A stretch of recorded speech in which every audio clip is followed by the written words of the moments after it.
Good morning. Hand today is King Jack of Hearts. So in this hand, this is a 6 max table. I'll be honest that I don't normally play 6 max, so I'm sure I'll be making a lot of mistakes anytime I review a 6 max game. So in this table, we have one player open raises to 3.5 big blinds. It seems to be a slightly larger raise than what is typical. Normally, I would see raises at three big blinds, or perhaps 2.25, 2.5 big blinds. 3.5 big blinds is pretty large. For this player, mid position is raised first sins 23%. He definitely seems to be playing position quite well. Might be a little bit loose on the buttons, but I think he is playing pretty, pretty, pretty good range. That was 23%. We're going to fix this up, and we might say I don't know if I have a standard raise size marked form. Nope. So I think we'll just stay here. It's on us. This is versus MP. My standard call range is this. His fold to 3 bets 33%. I only have 3 possibilities, or he's only experienced that 3 times. If I raise, I think he's going to be folding out a lot of the hands that I think we'd want him to call. So, say jacks, queen jacks, jack 10, jack 9. Those are all hands that are going to pay me off if it comes jack high. I think he'd probably fold a lot of his one gappers, his offsuits. So I think we're in position here where we could easily call. Neither of these players look overly tight, or overly loose. But again, 21 hands for this player, 10 hands for this player. So I did just call, and both players folded. So now we are going to see the flop. So let's go ahead and get our pre-flop range in here. He's playing 24%, or at least I assume he's playing 24%. My pre-flop range is going to be tighter at 8.9%. Oops. I don't think so. Let's get these numbers. 8.9% and 118 combos. Don't have we don't have aces, kings, queens. We don't have the premium, so we do have to recognize that our villain has nuts advantage. So we've got a board that is queen 10 4 with 2 diamonds, and I think that's actually pretty decent in terms of our hand. Could be worse. I mean, we have a draw. Let's get this. Queen of clubs, 10 of diamonds, 4 diamonds. We've got 51.9%. He has 48.1%. So we do have gut shot draw. We've got backdoor straight draw. When we think about how this range hits his hands, it is going to hit him a decent percentage of the time. If we say, let's get our groups here. Let's say it's going to be top pair plus that he's going to bet, and flush draw or open-ended straight draw. You're looking at 37.4% of the time. If he is a player where I think he is, he's going to c-bet. Well, 86 hands. He does show some high c-bet percentage. I think this board is going to hit like a pre-flop raiser quite well. I'm going to expect a lot of cards to go ahead and bet. So let's go to middle pair plus and add in gut shots. Now that's 67% of the time, and 67%, I mean, definitely has our range beat because we do have some weaker hands, but I think we can make it playable. So what do I think he's going to do? Based on his aggression, I'm going to be expecting him to bet probably everything from middle pair plus, and as well as our gut shots, open-ended straight draws, flush draws. Not sure about 2-card backdoor flush draws, but that's going to be my betting range. He does bet. He bets 5.7, so about 2/3 pot, and now it's on us. What should we do? I think this is a great time to probably raise here. Yeah, he could have a queen, could have ace queen. I think by just calling, it kind of sets us up, makes him think, okay, what could I be doing with? And the most likely scenario would be like diamonds, or like a hand like king jack or 9 jack. open end straight draw, maybe king, queen, queen, jack. So, if he doesn't have anything, he's just going to slow down. Whereas if I raise, he may get suspicious and may call at least once, because a lot of people do that. They don't want to fold right away. And if we raise and he's suspicious, then if a diamond comes, he's going to fold. Whereas, yeah, and thus we get money in the pot now when a diamond comes. If I just call and the diamond call comes, he's going to check to us. If we bet, he's probably going to fold unless he has the ace of diamonds or the king of diamonds. If we check it through on the turn, and then on the river, he checks to us with the diamond. If we raise, he's probably just going to fold if he doesn't have the flush. So I kind of think we should probably be raising this. I think we raise with our sets, because I think the sets help offset those times, and I think we raise with our two pair. I think top pair we could be justified in calling. So what I'm going to do is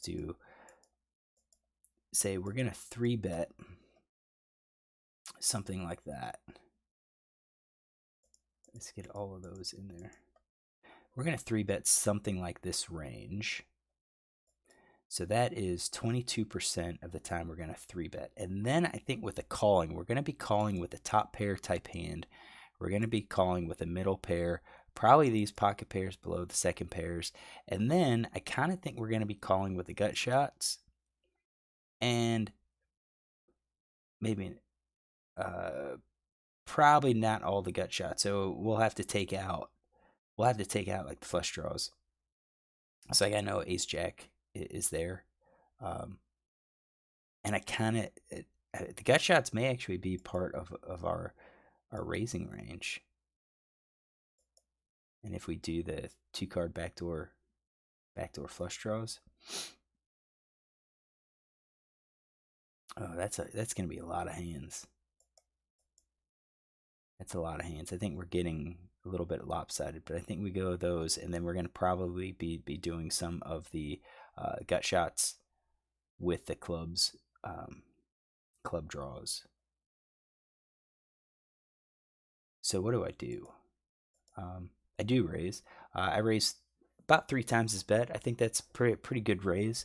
I think that's a pretty good raise. So let's go ahead and get rid of these and say that is my raising range. And then once it make that raising range, we're going to have to think about what is he going to do it with. So I think he's going to be calling probably with all his draws at least once.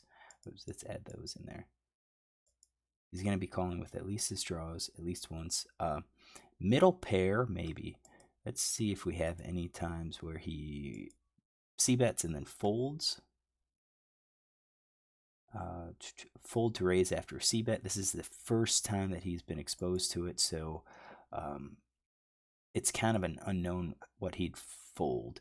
I do think, though, he would probably raise with a set and 2 pair. I think over pair is probably just going to call. Aces and kings might call. We're going to scale that to 50%.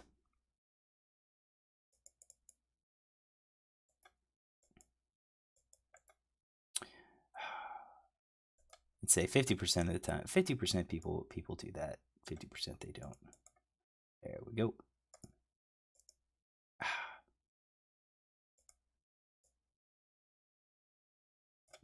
%. There we go. All right. But then he'll call those and call the draws and so forth. So we'll say that is his calling range. He does call. And we see a turn. So he calls. He's got 58.2% of his range, 159 combos. I have 22% of my range, and I have 22 combos. I am much tighter, and then the turn card is a 2 of spades. Definitely doesn't help my draws at all, but I still have the equity edge right now, and I'm going to guess that he checks. And he does, and I expect him to check basically everything. Now it's on us. What do we do? He calls, and I do think we should probably be betting our sets and probably our 2-pair. We're getting value for them. Top pair, I think we're justified in just checking here.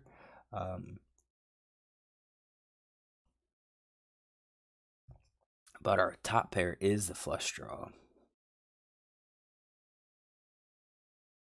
I think I think we are okay just to check here. I think this might be a mixed strategy. We're definitely, I think, going to check our gut shots, check our open and straight draws. I think it's kind of a question: does this hand improve our range? No, not really. This is kind of a dead card. He calls with probably a queen. He's going to recognize that that 2 doesn't really improve our equity. If we were on a draw, it doesn't make a draw hit. It doesn't make a diamond hit. It doesn't make it likely that we have 2 pairs. So if he has ace queen or king queen, he's still going to call. We're not going to get those hands to fold, so that's why I kind of think we're going to be checking those. And maybe we check sets and 2 pairs and hope that he bets the river, and then we can raise with it. We might be able to do that, and if we do that, we're looking at 100%, and we've got a decent breakdown, but we still have top pair hands. I think with our sets and 2 pair, if we bet, we need some bluffs, but I don't have it. So at this point, I'm just gonna say I'm unbalanced, with my checking range here, and probably unbalanced with my betting range here. So I bet here. So I'm gonna say we're probably betting sets and 2 pairs, and then I kind of think maybe it's a mistake, but we could probably bet our flush draws all but ace, queen, king, queen. I think those flush draws, ace, queen, and king, queen, they can call a bet. We can check, and he can bet, and we can call if he doesn't have a queen. We've got some showdown value. I think we're betting for this. Let's change those. So 60% bluff, 40% value. I bet 19, so about half the pot. I probably need to do 2/3, but half the pot, I don't think this is going to change much. If he calls with a pair, I think he's going to be calling with top pair plus. I think he's going to be calling with his draws. I think he's calling with that. So he's folding 50% of the time, which I think works with our draws. I think 2/3 might make some of these flush draws and open and straight draws fold because they're not really getting the odds, and I think it'll be hard for them to get paid. So he calls. That's their turn range. We got 49.1%. We have 78 combos. This is 90%. 91% of our range, 90.9%. We've got 20 combos. See, we only dropped out, the top pair of flush draws. I mean, I think we're kind of unbalanced here. And then 2 of clubs. That doesn't help us at all. But, I mean, if we had ace queen, it gives us 2 pairs now. But, I mean, it's top bottom. You can see that our equity just really shot down. Fill-in checks, not surprised. I would assume he would check everything. And then that's on us. And I do know I check, so he's going to check 100% of his range. I think if we bet, he's just going to be calling top pair plus, which would be 55%. He's folding 45% of the time. We could get some value from him, but that assumes he had those diamond draws. We don't block any of those diamond draws, which is a good thing. So we could fire possibly a 3rd barrel if we think he's going to be doing that with a diamond draw. So this might be actually a spot where we do run that 3rd barrel because the most likely draw is missed. And we could easily have a hand like king, queen, queen, jack. What would we bet? I think we've got some showdown value with the queen, jack. good 2 pair. Queen 10, we'll get some value from that. We'll get some value from the full house. We'll miss everything else. I do think we could probably bet with the ace jack, but with the ace jack, again, it eliminates one of the hands that he could have been calling with. So I think with the nothing hands, the most likely hands to try to bluff with would be like that king jack of clubs, king jack of hearts, not having a diamonds, because that allows him to call it. So I checked. I had the king jack. I did have it in my range. I don't like my turn bet because I don't think I'm getting folds, but he shows jack 9. So jack 9 off I didn't have in his range here. But I do have the gut shot, or those open-ended straight draws. So if we had it in his range, it is there. And this is, we make a note that he's going to be able to raise with jack 9 offsuit pre-flop, and then call a check raise with open-ended straight draw, call turn with open-ended straight draw, and so forth. All right, so hopefully you like this. Look tomorrow for another hand.